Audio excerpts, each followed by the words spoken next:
Why go through with the sterilization at this point in your life? You know, are you just like, there's no possible way this could ever change? Like, my friends or honestly just people in society ask me and they will say, really, like, you don't think that you'll change your mind? My response is usually, would you ask a parent that? So would you ask a parent, well, what if you change your mind about wanting kids and now you have 3 of them? You can't go back either. Like, kids are just as permanent. And in regards to that, I would, in an alternate universe, if I was to change my mind, in my mind right now, there's no possibility of that, but I would rather regret not having children than regret having them. I feel completely fulfilled again in my life now, and I really cannot see that changing. I can get my, I guess, fix for children through my nieces and nephews, but no, I don't have any desire, and I will never have a desire to know what kids think. I think that is just an insult to every single one. You want to know what I think is insulting?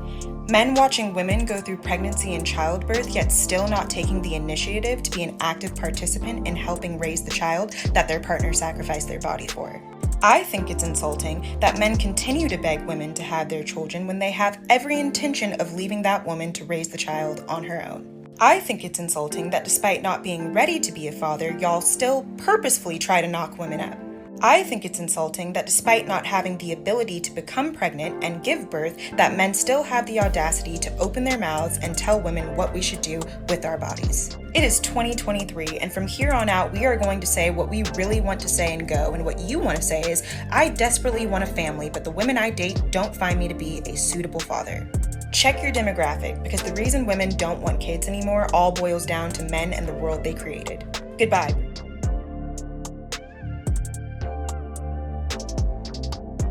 No, you don't have children. I say no. I say, why don't you have children? Which is a really odd question to ask someone, why don't you have children? As opposed to asking people, why do you have children, right? People say, oh, it's selfish to not have children. How can it be selfish to not bring a life into the world that doesn't exist on any level? It's not as a long sort of cabinet full of potential ghost fetuses going, we want to be born, right? But I've thought about it, and there's 3 reasons I don't have children, okay? 3 main reasons I don't have children, and I'll share them with you. Okay, here they go. 3 reasons, right? 1, there's millions. The world's overpopulated. No one's sitting around going, oh, Rick's not having kids, we're going to run out. 2, kids are scroungers, aren't they? I mean, from day 1, it's all me, isn't it? Feed me, clothe me, pay for my chemotherapy. No, not my problem, son. Luck of the draw, boy. Luck of the draw. If you think America is the heart of modern civilization, this story will surely change your mind. There, a trade in unwanted children exists, and the way they do it is distressing. It's known as rehoming, and when parents decide they no longer want their adopted child, they simply advertise them on websites to lure prospective new parents. It's as straightforward as getting rid of an old fridge on eBay. There's no vetting or court orders required, and these disposable children can be handed over to anyone. In fact, until you see it, it's difficult to believe, and we should warn you, it's quite confronting. First up, we have Alicia.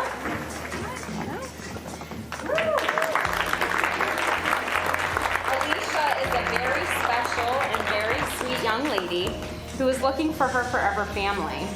She describes herself. It's a parade like no other. Abandoned children desperately selling themselves to win over a new family, a new start.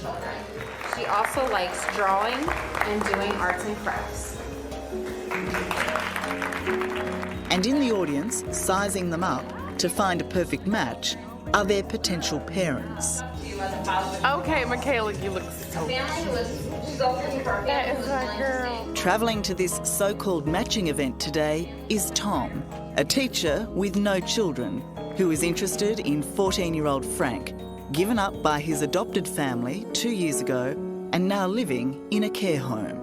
Today is important because I get a chance to kind of be a part of something, you know, part of a family that I've been waiting to be a part of for a very long time now. If something happens, then we'll pursue it, and if not, not a big deal. Nothing gained, nothing lost. But Frank is anxious to make something happen. He has much to lose and only 2 hours to convince Tom he's worthy of adoption. I'm trying to show him the brightest aspects of me and to let him know what the darkest ones are.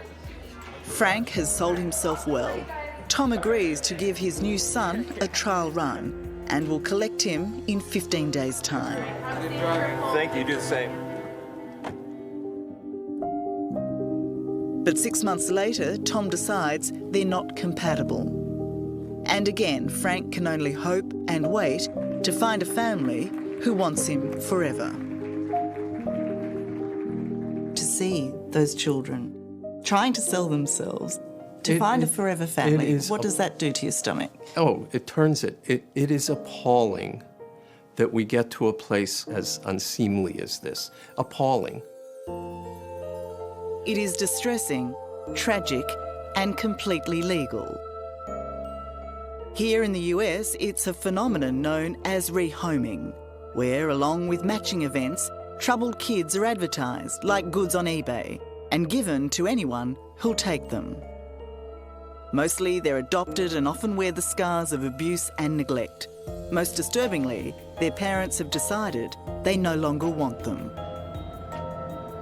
It could be here in New York City. It could be here in New York, it could be in Boston. For Adam Pertman, from the Boston-based National Centre on Adoption and Permanency, rehoming is the heartless result of desperation. Desperate people do stupid things and desperate things. There should be legal structures and social structures and professionals who know what the hell they're doing around all of this. If we don't protect vulnerable children, who do we protect? It's an underground trade in children that could be happening in any suburb across America. It's estimated that there is something like 24,000 foreign adoptees who are no longer with their adopted families, and as we've seen, there are countless more waiting to be rehomed. To rehome a child here is breathtakingly easy. Parents who no longer want their kids simply sign them over to those who do, and that could be anyone. A desperate, loving parent in waiting, or a monster.